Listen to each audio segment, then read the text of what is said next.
Grab a seat because this is a story about a car that started as an underdog, defied the odds, and became an American icon. From a concept car that almost failed to the mid-engine supercars we have today, here's everything you need to know about the Chevrolet Corvette.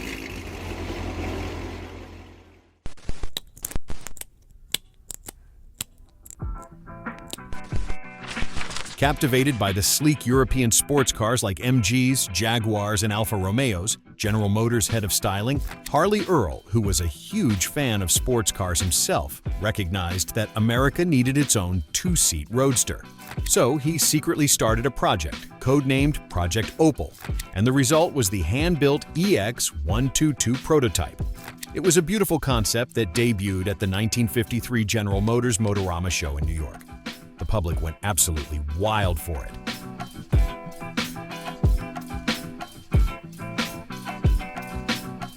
But here's the thing. Despite all that initial hype, the Corvette had a pretty rough start. The first 300 cars were hand-built, and let's be honest, they were a bit underwhelming. They were powered by a simple 235 cubic inch Blue Flame inline-six engine that only made 150 horsepower, and it was paired with a 2-speed automatic transmission.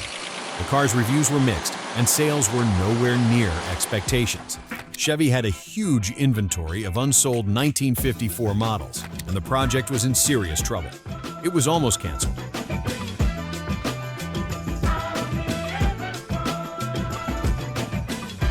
So, how did they save it? Well, they did something brilliant. In 1955, they introduced a 265 cubic inch V8 engine, which instantly dropped the 0 to 60 time by 3 seconds, down to a more respectable 8.7 seconds. From then on, the Corvette was firmly committed to being a V8-powered performance vehicle. The C1 continued to evolve, getting quad headlamps in 1958 and, perhaps most notably, the iconic 4-round taillight design in 1961. This would become a Corvette signature, a design element that would last for more than 5 decades.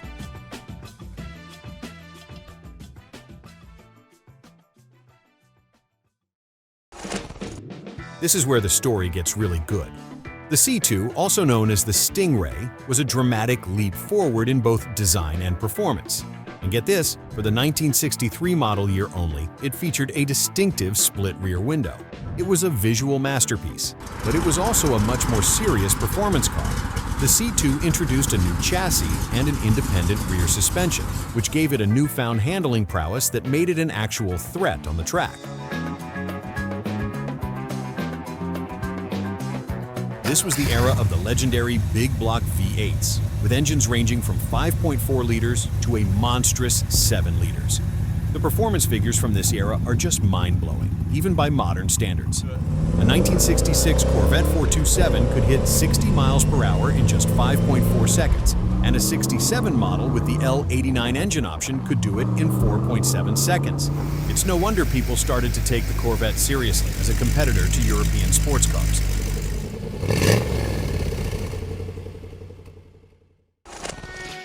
The third generation, the C3, is the one a lot of people think of when you say Corvette. With its bold, shark-inspired curves, pop-up headlights, and a long, low profile, it was an immediate cultural icon. The design was so successful that it had an incredibly long production run of 15 years, making it the longest-running generation of Corvette. This was also the peak of the muscle car era for the Corvette, at least initially. Early models featured monstrous 427 and 454 cubic inch big blocks with crazy horsepower figures. The legendary 1969 ZL1, for example, was officially rated at 430 horsepower, but many experts believed it was closer to 550 horses, and it could do the quarter mile in under 11 seconds.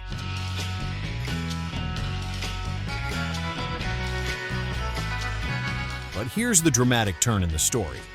The 1970s. The oil crisis and new emissions regulations absolutely choked the life out of performance cars. By 1973, the 454 cubic inch engine was rated at just 275 horses, a massive drop from its previous output. And the base engine in a 78 Corvette made just 185 horsepower. This long production run without any major redesigns also made the Corvette feel dated by the end of the generation.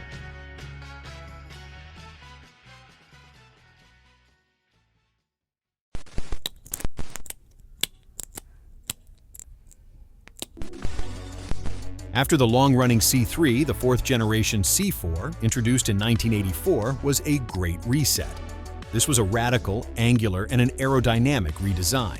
It was built on a new unibody platform, a departure from the body-on-frame construction of the first three generations. This new approach paid off, and the C4 earned critical acclaim. Motor Trend described it as the best-handling production car in the world, regardless of price. The interior also entered the digital age with a very futuristic-looking digital dashboard.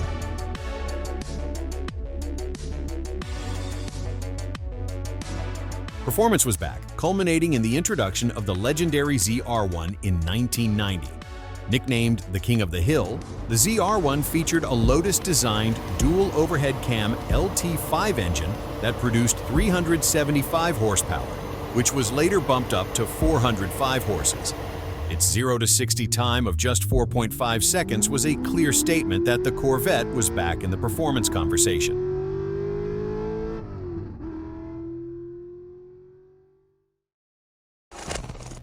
The C5 was another huge step forward, and it was a car that finally struck a near-perfect balance between daily use and track performance. It featured a more streamlined, elegant shape, and it introduced the modern era of Corvette engines with the all-new LS1 V8. The LS1 provided a significant power gain over the outgoing C4, starting at 345 horsepower and reaching 405 horses and 400 pound-feet of torque in the Z06 model.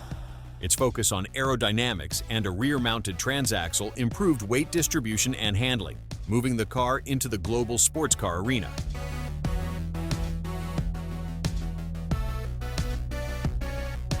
Of course, every car has its quirks, right? The C5 is no exception. Owners have reported common issues with steering column lock failures and electrical glitches, and the pop-up headlights have a reputation for motor failures due to worn gears. But these quirks are often considered part of the ownership experience, and the car's strong performance-to-value ratio makes it a favorite for many enthusiasts.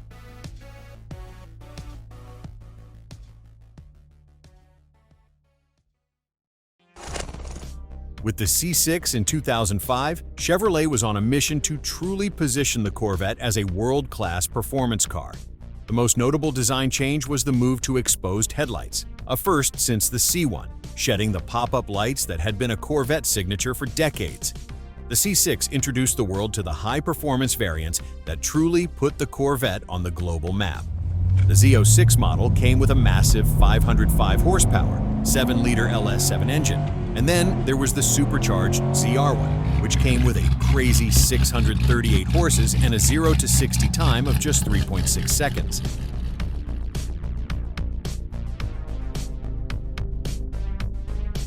As with all high-performance cars, there were some common issues, particularly on high-mileage models. Some owners reported harmonic balancer and timing chain tensioner failures, which can be a serious problem if not caught early. However, a vibrant enthusiast community often shares information on how to address these issues, making the C6 a very approachable car for DIY enthusiasts.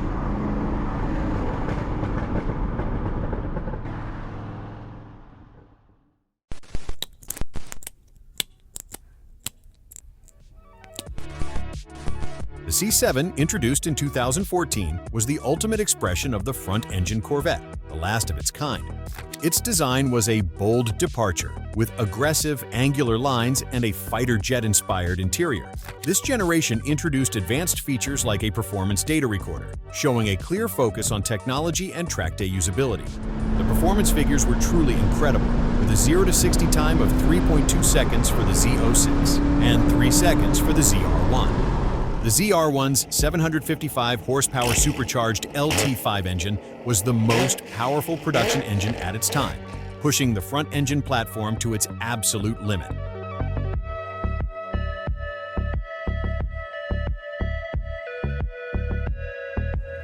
This pursuit of maximum performance, however, did come with some challenges.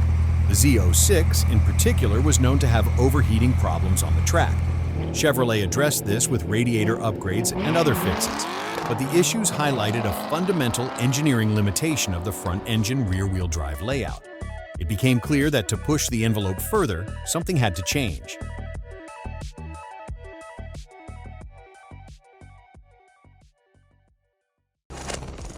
You won't believe this, but the story of the mid-engine Corvette has been in the works for decades. It all started with Zora Arkus Duntov, the Corvette's first chief engineer, who was consumed with the idea of a mid-engine layout. He built numerous prototypes over the years, from the CER V1 in the 1960s to the CER V3 in 1990, but none ever made it to production. He passed away nearly 25 years before his dream was realized. The C8, introduced in 2020, was the revolution everyone had been waiting for. The front-engine layout had reached its performance limit, and a mid-engine layout was the only way to achieve true supercar performance. This radical shift unlocked an entirely new level of performance and handling. The base model Stingray, with its naturally aspirated V8, produces up to 495 horsepower and can hit 60 miles per hour in just 2.8 seconds. The base C8 is arguably the best Corvette to date, with specs that match or exceed those of the C7ZR1, which was the pinnacle of traditional Corvette technology.